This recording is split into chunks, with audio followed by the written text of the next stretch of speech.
잠언 27장 1절부터 10절 말씀 가지고 제가 오늘은 보통 때는 제목을 잡지 않는데요, 진실된 충고에 귀를 기울이라 하는 제목으로 함께 나누고자 합니다. 지난주 말씀에서는요, 어리석은 자들에게 함부로 조언하는 것은 개의 귀를 잡는 것과도 같다라고 했습니다.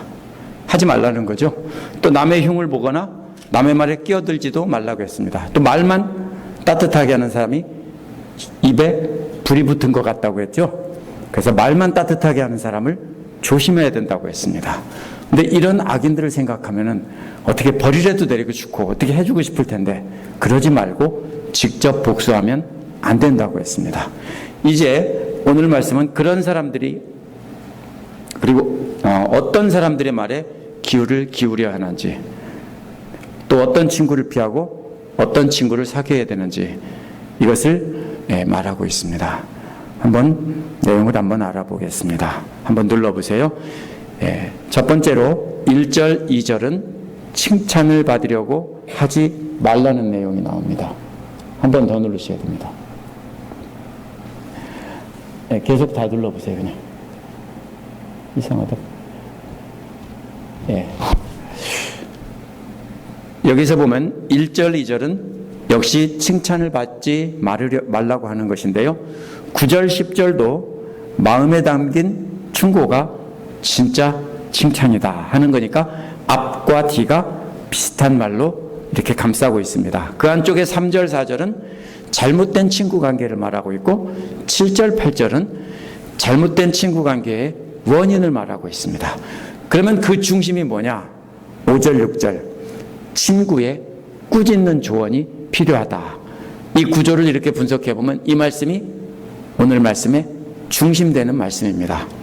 따라서 오늘의 중심 말씀은 달콤한 칭찬만 들으려고 하지 말고 친구의 듣기 싫은 책망에 귀를 기울여라 하는 것입니다. 원어를 보면 1절에도 그림이 숨겨져 있습니다. 내일 일을 자랑하지 말라고 했는데요, 내일이란 날들을 자랑하지 말라는 것입니다. 내일이라는 날은 다가올 날 중에서 가장 가까운 날입니다. 자신이 내일이라는 날을 자랑한다는 것은 이런 뜻입니다. 내가 내일은 이런 일을 해서 내가 이런 것을 이룰 거야. 내가 이런 일을 해서 내일은 대박을 터뜨릴 거야.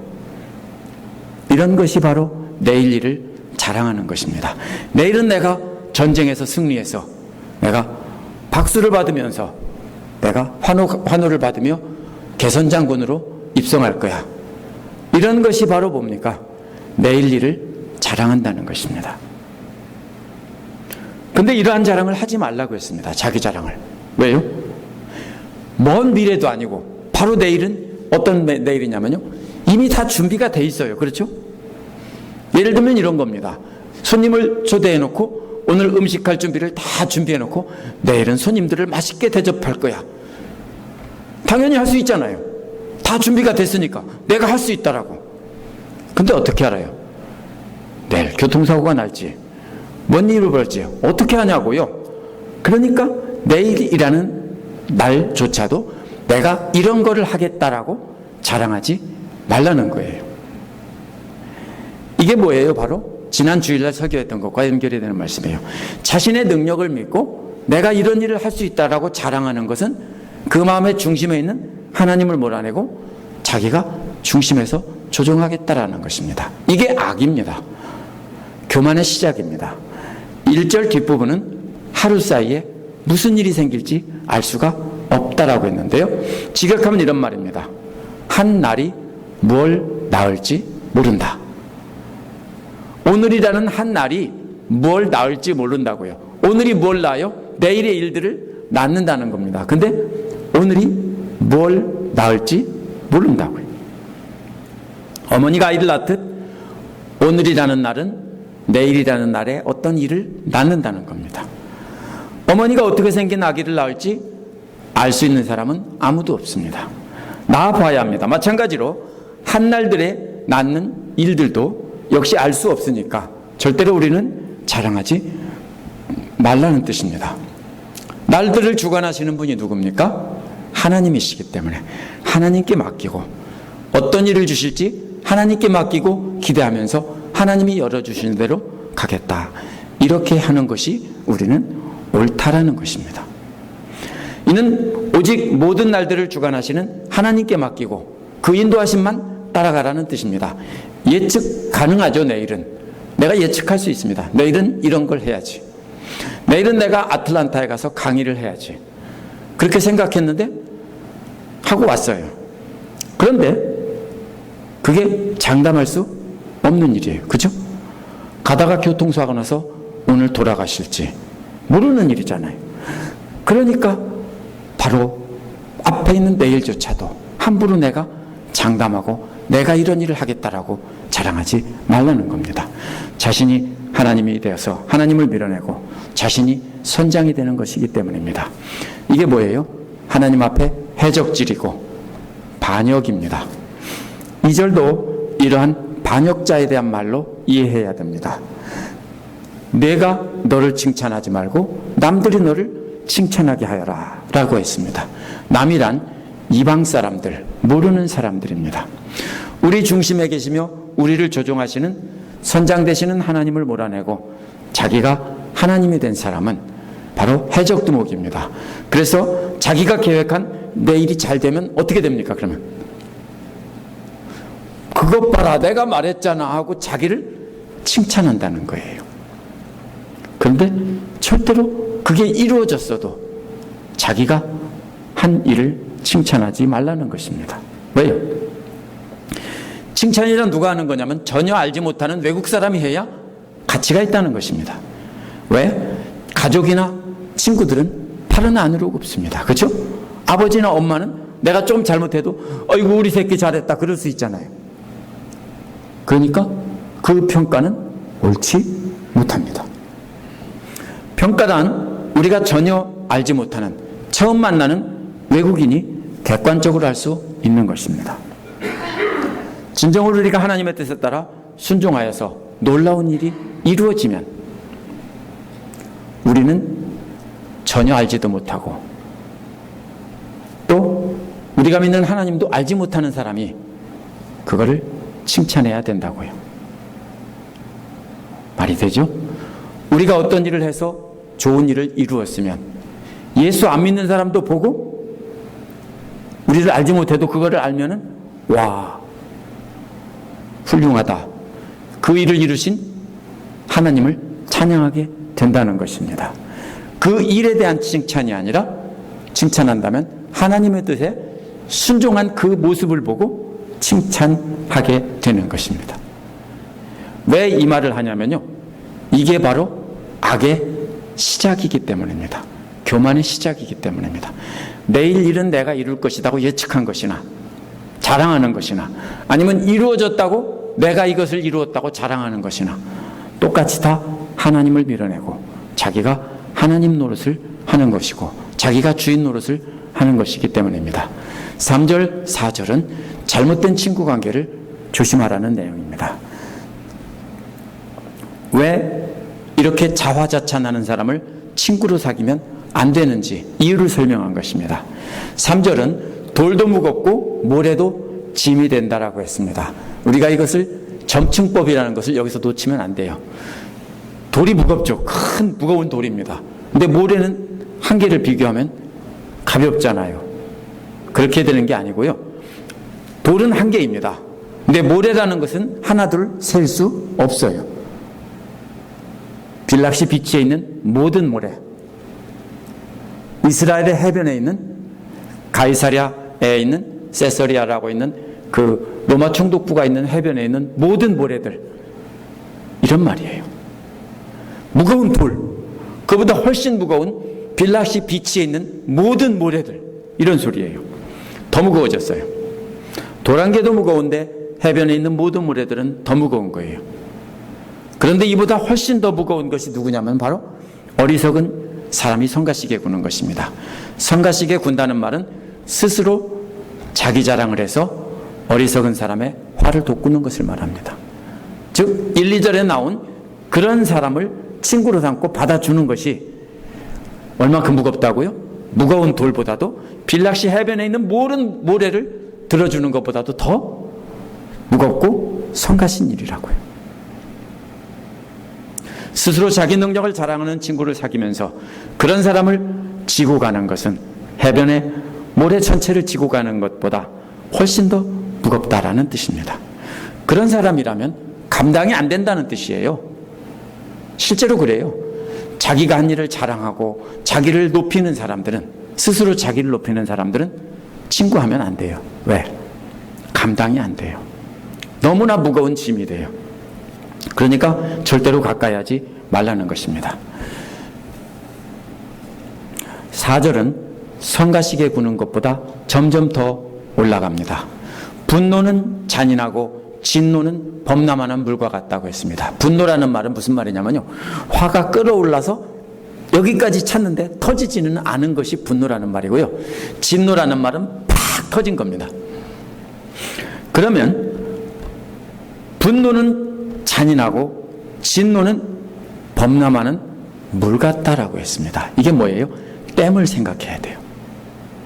댐에 물이 가득 찼어요.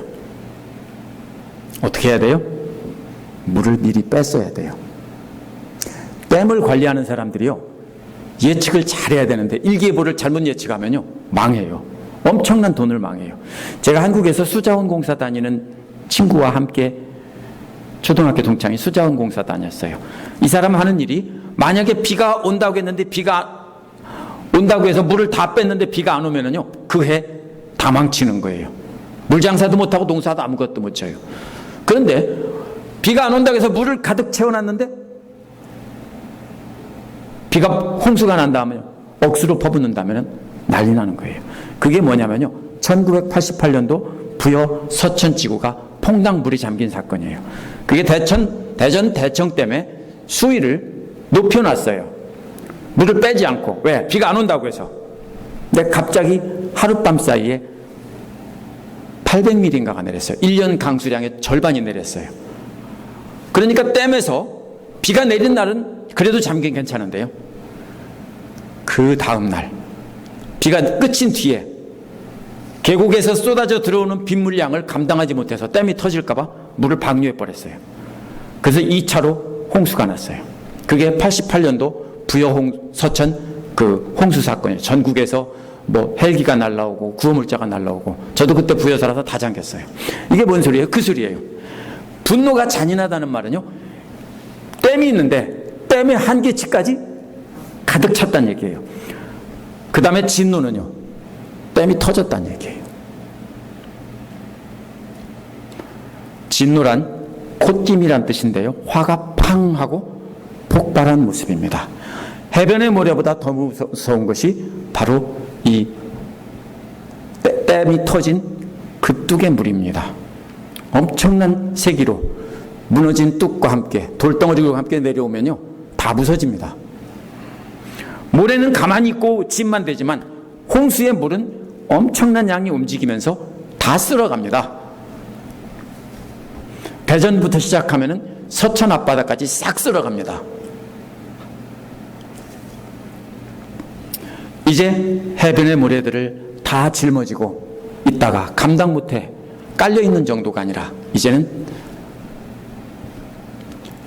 더 심한 상태가 됐습니다. 범람하기 전에 홍수의 물 같은 것은, 분노는 표시는 안 납니다. 그러나 그것이 잔인하다고 했어요. 왜? 앞으로 터질 걸 생각하니까.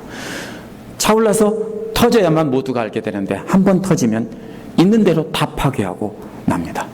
그런데 이보다 훨씬 더 무서운 게 있다고 그 다음에 말하고 있습니다. 그게 질투라는 겁니다.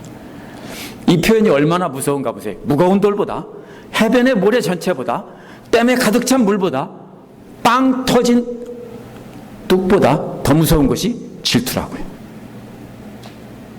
질투는 홍수의 물보다 훨씬 엄청난 파괴력을 가졌기 때문에 아무도 견딜 수 없다는 것입니다. 홍수보다 더 무서운 것이 이제는 뭡니까? 허리케인이라는 뜻입니다. 카테고리 5 허리케인입니다. 자기 능력을 자랑하는 사람을 친구 삼아서 그들을 지고 가는 것이 이렇다는 거예요. 처음엔 어때요? 해변의 모래보다 더 무겁다고 했습니다. 그런데 그런 사람이 바로 자신이 그 사람보다 더 능력이 뛰어나다는 걸 알면 어떻게 됩니까? 짜증을 내기 시작합니다. 그렇죠? 짜증을 내기 시작하다가 분노가 점점 쌓여서 결국은 누구한테 터뜨려요? 친한 친구인 나한테 빵 터뜨립니다. 왜? 자기를 높이는 사람은 자기만 높아져야 되는데 알고 보니까 상대가 나보다 더 높다라는 것이 시간이 지나면 드러나게 돼 있거든요. 그러면은 분노가 점점 차올라요. 근데 뭣도 모르고 그 친구한테 잘하고 친절하게 하고 가까이 하는데 터져버린다고요. 질투. 그래서 그 마지막 단계는 카테고리 5의 허리케인입니다. 상륙해서 모든 것을 다 쓸고 갑니다. 감당하기 힘들 뿐 아니라 다 파괴한다는 것입니다. 그래서 그런 친구를 사귀면 안 된다라는 겁니다. 5, 6절은요, 꾸짖는 친구의 조언에 귀를 기울이라고 했습니다. 이러한 파괴적인 질투를 막기 위해 미리 충고하는 친구가 필요하다는 겁니다. 이런 허리케인이 되면 어떻게 해요? 그렇죠? 근데 어디부터 시작한다고 했어요? 자기를, 미래를, 내일을 예측하고 그것이 자기가 이룬 것을 자랑하는 것에부터 이 허리케인이 시작된다라고 했어요. 그럼 어떻게 그런 친구들을 막냐고요? 친구 삼지 않고 끝나면 되는 게 아니라 어떻게 막냐고요, 미리. 이것이 5, 6절입니다. 어떻게 막아요? 이러한 파괴적인 질투는 자기 자랑에서 시작하기 때문에 자기 자랑하는 친구에게 미리 충고를 하는 내용입니다. 5절에서 비교되는 두 가지는 드러내놓고 꾸짖는 사랑과 숨은 사랑입니다. 허리케인과 같은 질투로 자신과 다른 사람을 다 파괴할 친구들 알면서도 말을 못하는 것이 숨은 사랑이에요. 혹시 사랑하는 친구가 서운해할까봐 말도 못하고 안타까워만 하는 것이 숨은 사랑이에요. 근데 만약에 그 친구가 나중에 허리케인이 돼서 자신과 모든 걸 다 파괴한다는 걸 안다면 숨은 사랑은 옳지 못하다는 거예요. 그러니 너 그렇게 하면 나중에 허리케인이 돼서 너와 모든 사람을 다 망하게 할 거야 라고 경고하고 꾸짖는 것이 바로 드러내놓은 사랑이라는 것입니다. 그래서 숨은 사랑도 사랑이지만 드러내놓고 꾸짖는 사랑이 더 낫다라고 하는 것입니다. 이 말은 무조건 잘난 척해서 아무나 다 너 이러면 안 돼 저러면 안 돼 이렇게 하라는 뜻이 아닙니다. 그러면 바로 뭐가 돼요? 그 사람이 허리케인이에요. 그렇죠? 보는 대로 지적질하면 그 사람이 허리케인이에요. 자기가 최고 높으니까. 그런 사람은 자기보다 누가 진짜로 높아지는 것이 나타나거나 다른 교회에서 자기보다 더 높은 사람이 나타나서 적수가 나타났다. 그러면 완전히 뒤집어지고 난리가 납니다. 그 뜻이 아니에요. 6절 앞부분은 친구의 책망은 아파도 진심에서 나오지만 안 그랬습니다. 원어는 성실함은 사랑하는 사람으로부터 받은 상처라는 뜻이에요. 진심이란 항상 똑같은 태도로 진실하게 말해주는 성실함이에요. 어느 날 하루만 한마디 툭 던지는 것은 성실함이 아니에요. 평소에 늘 똑같은 태로 잘하면서 어느 날 보니까 너 그렇게 하면 그거 안 되는 거야 하고 이렇게 말해줄 때 늘 한결같이 사랑해주면서 한 번 이렇게 말을 던지고 두 번 말을 던지고 이렇게 해서 충고할 때 그 말을 듣는 거지, 가만히 있다가 아는 척해서 집사님 그러면 안 되죠, 그거는 아닙니다. 그거는 뭐밖에 안 돼요? 허리케인밖에 안 돼요. 허리케인의 씨앗이에요. 왜? 내가 높은데 당신은 나보다 낮은데 아무것도 모르면서 아는 척하잖아. 당신 그러면 안 되지. 교만은 패망의 멸망의 선봉이야. 이러는 것은요, 그 사람이 바로 허리케인이에요. 이게 뭐예요? 성실함이라는 말이 뭐예요? 항상 똑같은 태도로 일정하게 사랑을 하면은 관계가 형성이 돼요. 그렇죠? 그렇게 형성이 된 사람이 믿을 만한 사람이, 진짜 신실한 사람이 한마디 하고 두마디 하면은 그 말은 듣는 것입니다. 그런데도 그것도 상처가 된다고 했어요. 지금요. 그래도 상처가 돼요. 그렇죠? 맞아요. 저보고서 잘해주고 저를 사랑해주는 제 아내가 어쩌다 한번 한마디 툭 던지면 서운해요. 그것도 서운해요. 사랑하는 줄 알면서도 한마디 당신 이렇게 하면 안 되지 한마디 툭 던지면 그게 가슴에 팍 꽂혀서 서운해요. 서운해요. 진짜로. 그런데 모르는 남이 당신은 이러면 안 되지 이러면 안 되지 이렇게 맨날 지적하면 뭐예요? 서운한 정도가 아니에요. 가만두고 싶지 않아요. 그래서 항상 그렇게 진실한 태도로 충고의 말을 해주는 사람은 말을 해주고도 미움을 받는다는 거예요. 사랑하면서 진실하게 말해도 미움을 받는다는 거예요. 그렇게 하라는 거예요.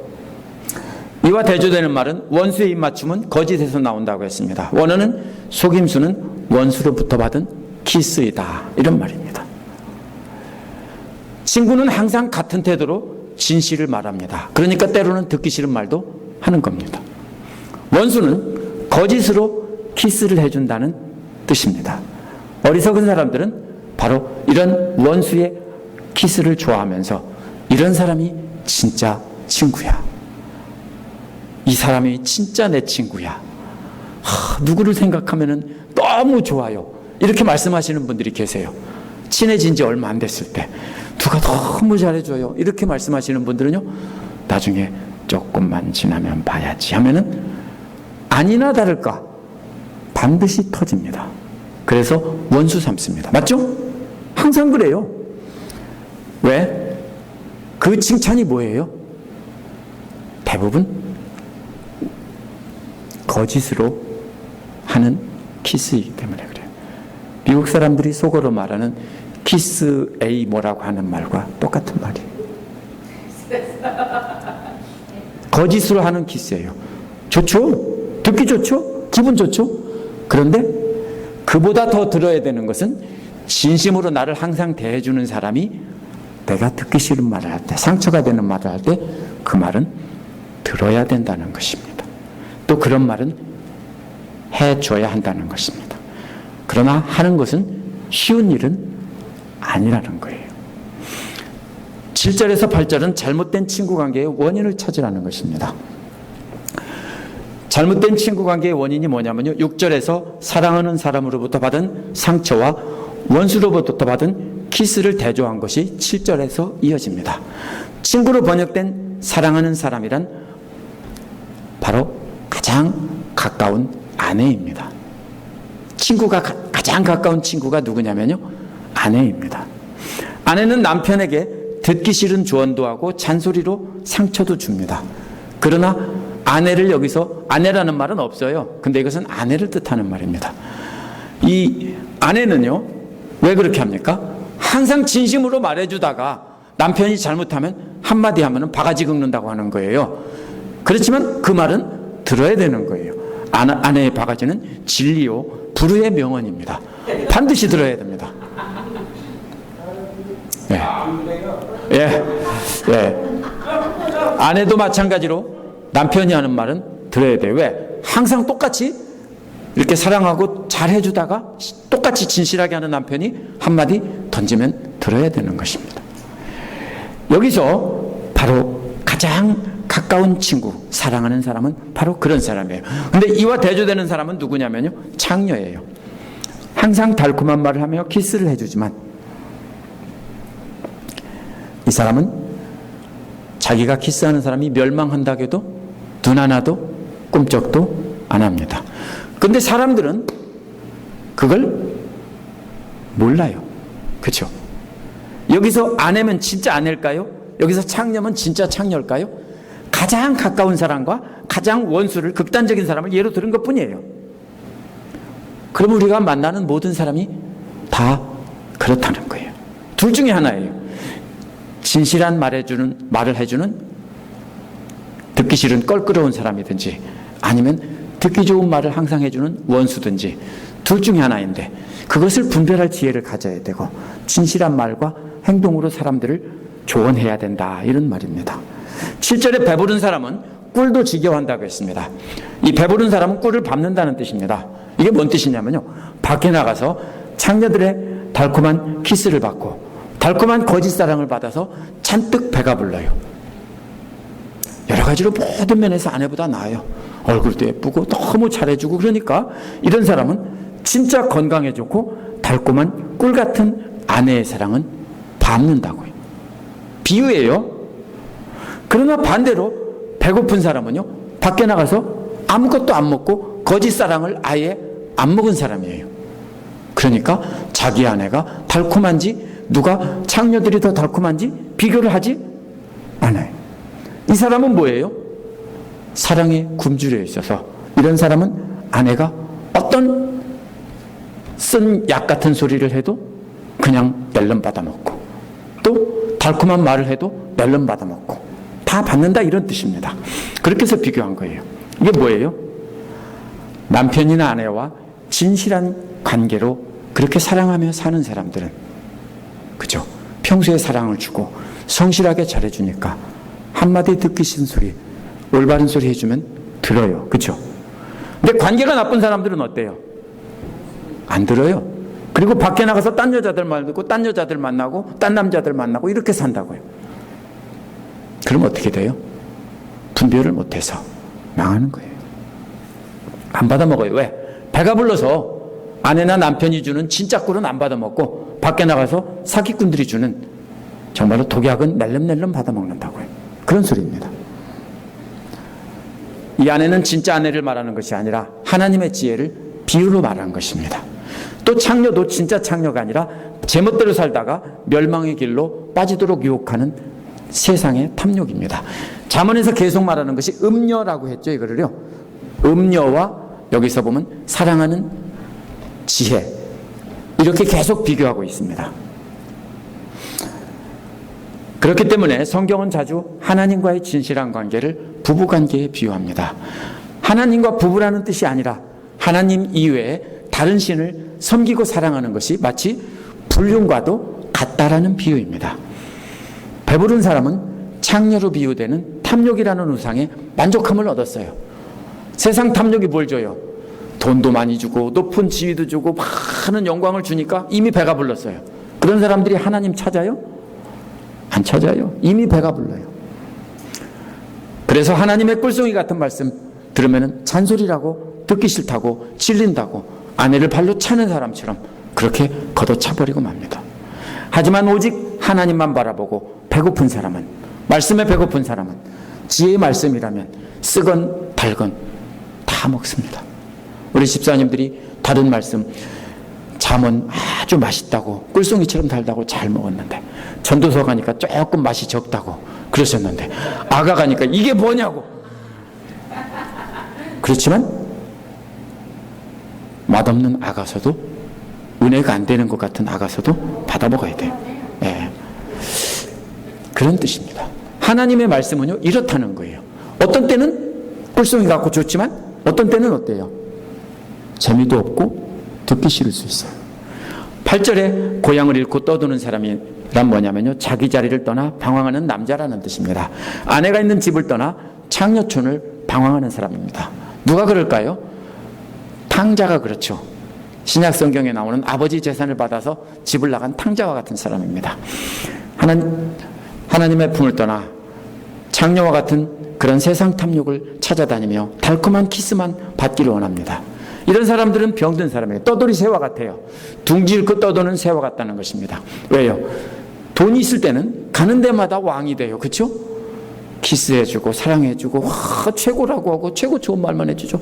그러면 돈 퍼버가면서 좋다라고 하죠. 근데 뭐가 없어요? 둥지가 없다고요. 어디가 없어요? 돌아갈 집이 없어요. 이렇게 진짜 진실한 아내 같은 하나님의 말씀을 멀리하게 된 원인이 바로 뭐냐면요 창녀와 같은 세상 탐욕의 거짓된 키스 때문이다라는 것입니다. 그것이 진짜인 줄 알고 그것이 좋다고 따라간다고요. 예수 믿기 전에 우리 집사님들도 그렇게 살았어요. 세상 좋아하던 것 있잖아요. 춤추기도 하고 쇼핑도 좋아하고 다른 사람들 만나는 것도 좋아하고 친구들하고 노는 것 좋아하고 막 이렇게 뭔가 새로운 걸 찾아서 뭔가 새로운 즐거움 없을까 막 방황하면서 살았잖아요. 저도 그렇게 살고 다 그렇게 살았어요. 그게 뭐예요? 만족이 없어요.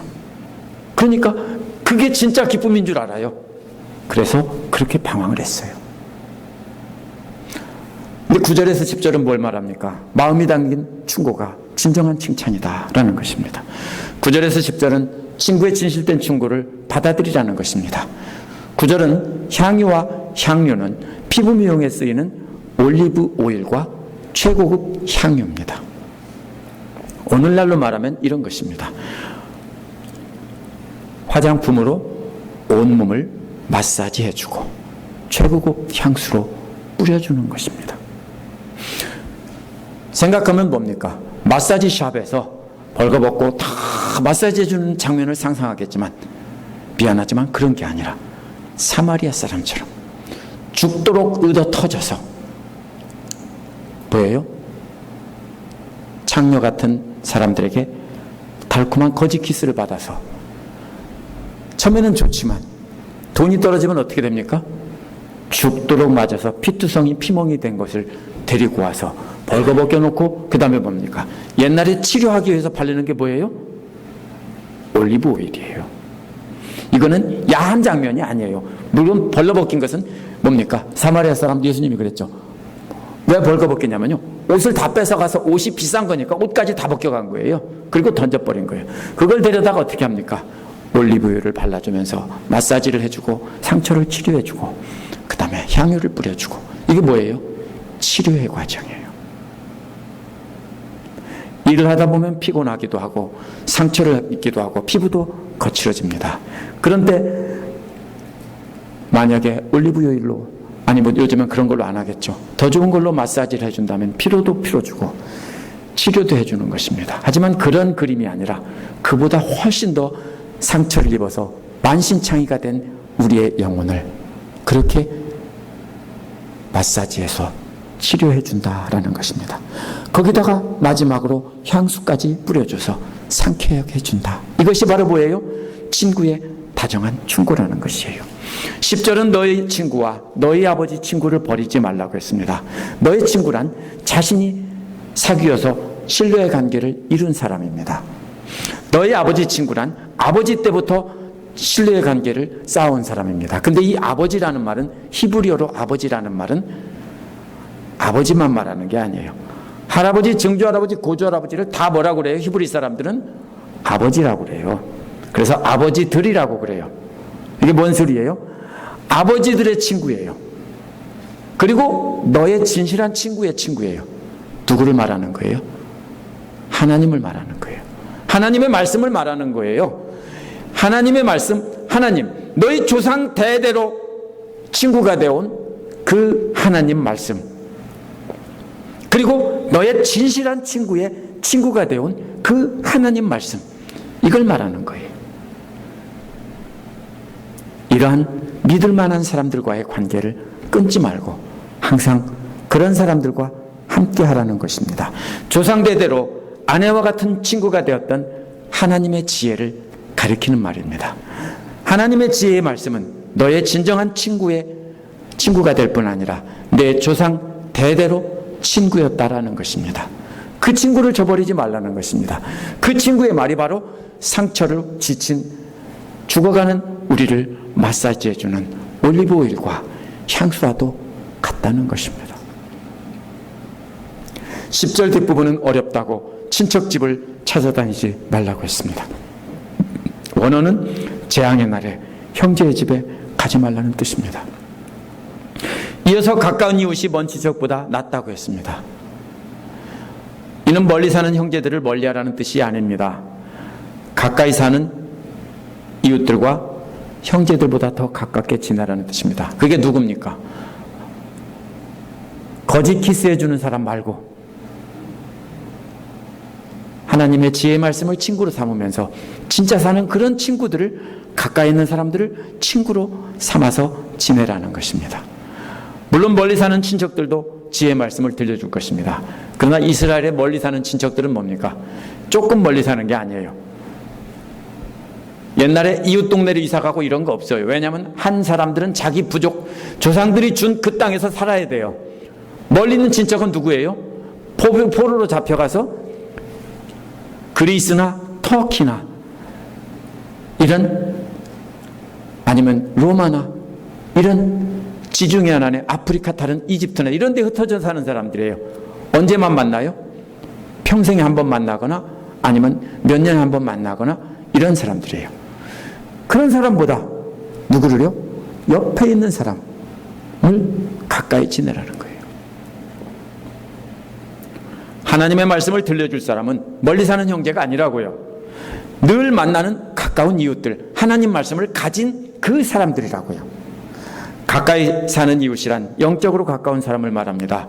교회 다니면서 같은 이름으로 교제하는 사람들과 가까이 지내라는 것입니다. 그들과 교제하면서 그들에게 올리브 오일과 향수로 전신 마사지를 받으라는 겁니다. 그들을 통해서 하나님을 알고 하나님의 지혜를 배우고 예수님을 알라는 것입니다. 재앙의 날에는 그들과 교제하면서 그들에게 마사지를 받으라는 겁니다. 그런데 그렇게 상처받은 채로 사람들은 어디로 갑니까? 다시 또 창녀 같은 사람들에게 갑니다. 위로해 줄 줄 알고. 함께 목장 모임으로 모여서 말씀 나누고 서로가 경험한 지혜의 말씀을 듣는 것도 역시 상처받고 지친 몸에 올리브유로 전신 마사지 받고 향수로 뿌려주는 것과도 같은 것입니다. 우리도 듣기 좋은 말과 달콤한 말을 듣기를 원합니다. 저도 그렇습니다. 그러면 기분이 좋습니다. 칭찬받기 원하고 책망은 듣기는 싫어합니다. 그러나 오늘 잠언의 말씀은 칭찬받기를 원하고 달콤한 말을 듣기를 원하는 것은 마치 창녀를 찾아다니는 것과 똑같다는 것입니다. 왜? 돈만 주면 항상 잘해주니까. 늘 듣기 싫은 잔소리 많은 아내 같은 하나님의 말씀을 주는 진정한 충고를 들어야 된다는 것입니다. 그것이 우리도 진정한 믿음의 교제를 나눠야 된다는 것입니다. 그것이 항상 내게 기쁨을 주지는 않습니다. 때로는 잔소리 같은 책망도 듣게 됩니다. 그러나 그러한 충고가 바로 우리를 치유한다라는 것입니다. 문제가 뭡니까 그러면? 오늘 말씀에서 문제의 발단이 어디에 있습니까? 바로 우리가 스스로 선장이 돼서 주장하면서 자신의 한 일을 결국 칭찬을 받으려고 하는 데서 이 어리석은 친구가 시작됩니다. 어리석은 친구와 가까이 지내면 결국은 허리케인과 같은 피해를 입고 결국 나도 그런 사람이 돼서 피해를 입힌다는 것입니다. 더 큰 문제는 뭡니까? 아무리 조언해도 대부분의 사람은 듣지 않는다는 것입니다. 100명이면 95명은 듣지 않습니다. 한번 실험해 보세요. 안 듣습니다. 아무리 좋은 친구라도 충고와 책망은 듣지 싫어합니다. 그러므로 우리는 그런 좋은 충고를 구별해 들으려면 우리가 먼저 말씀 듣고 말씀이 중심을 잡아서 말씀이 우리를 주관하게 해야 합니다. 듣기 싫어서 저리 가 하고 싶은데 우리 안에 중심 잡은 말씀이 뭐라고 합니까? 그 말은 들어야 한다. 이렇게 말해주면 옳습니다 하고 뒤로 물러나서 우리가 더 이상 키를 잡지 않고 내 속에서 들려주는 그 말씀의 말씀을 듣고 친구의 조언을 받아들이게 되는 것입니다. 왜 어리석은 친구를 두어서 멸망에 이르러 갑니까? 원인이 창녀들의 키스 같은 사람들을, 탐욕스러운 사람들의 거짓 칭찬에 중독이 되기 때문입니다. 이게 중독이에요. 그 사람들의 거짓 칭찬에 중독을 끊어버리면 어떻게 됩니까? 우리는 쓰디쓴 약 같은 말씀도 달게 삼키게 되고 그 말씀을 중심에 둘 수 있는 것입니다. 여기 오는 가수들이요, 제가 보면은 대부분 다 알아요. 왜냐하면 70년대 중반에 팝송을 엄청 열심히 들었어요. 거의 다 알아요. 얼굴은 만난 적은 없지만 노래도 다 기억해요. 근데 여기 IP에 참 자주 와요. 그 사람들 어떤 사람은 세계 최고의 스타들이에요. 70년대 중반에. 어떤 사람 박수에 중독돼 있던 사람들이에요. 세계 최고. 별거 아닌 것 같죠? 찾아보세요. 70년대 세계 최고의 가수들이에요. 근데 이 사람들의 중독이 심각해요. 언제? 그 박수가 끊어져요. 그 시절이 딱 지나가면. 그럼 어디로 전전해요? 이런 데로 전전해요. 한 달 전에 왔는데 또 오더라고요. 한 달 뒤에 또 오고 자꾸 와요. 갈 데가 없어요. 우리나라 가수들도 마찬가지예요. 아무리 유명한 가수 2미자고 3미자고 소용없어요. 어디로 전전해요? 나이트클럽이나 이런 데로 전전해요. 맞죠? 그럼 어떻게 돼요? 굉장히 힘들어해요. 이게 중독이에요. 무슨 중독이에요? 칭찬도 중독이에요. 그걸 좋아하고 그거를 듣기 좋아하면 계속 그거를 찾아 나서고 칭찬거리가 안 생기면 새로운 일을 만들어서 또 칭찬거리 삼는 거예요.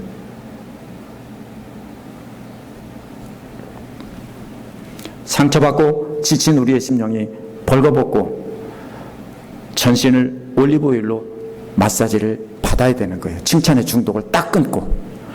그러면은 우리는 한동안은 어떻게 됩니까? 힘들어요. 왜 힘들어요? 그게 없어지고 쓴소리만 자꾸 들려오니까 힘들어요. 그럼 내가 예수를 믿었는데 나는 왜 더 힘들어요?